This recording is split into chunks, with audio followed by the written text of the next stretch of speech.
Yesterday we talked about being led by the Spirit, and I recognize it sometimes comes over as very spooky spiritual, as if you have to be in some kind of trance and walk on some fire and engage in some kind of crazy stuff for it to be spiritual. And I want to make sure that you understand it.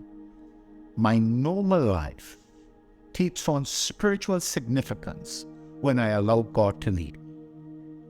I could be playing football on the field, or writing an exam, or being on the job, or being in my classroom, just doing the normal stuff.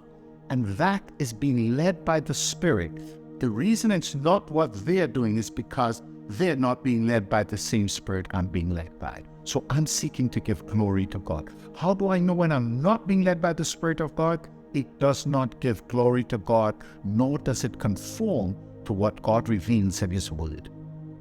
So yes, you say to me, how am I led by the Spirit?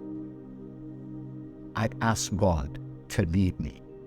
I read His Word, and I see the moral uprightness He demands, and I follow that.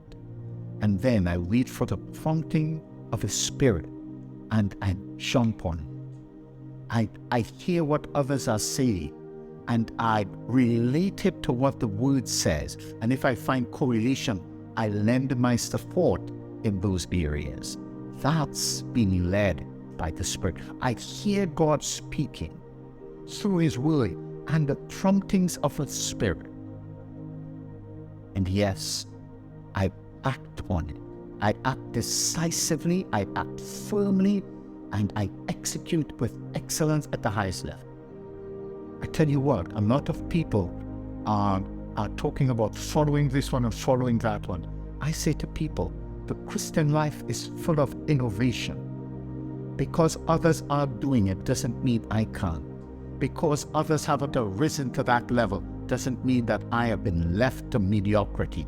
I am following the Spirit of God. I am following Christ.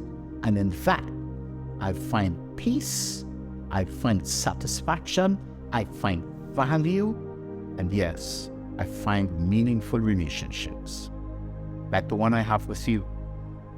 I hope you know that we're doing this just so that you could be a part of our lives, because we really desire to be a part of your life. We believe this is being led by the Spirit. I hope you receive what God is saying today.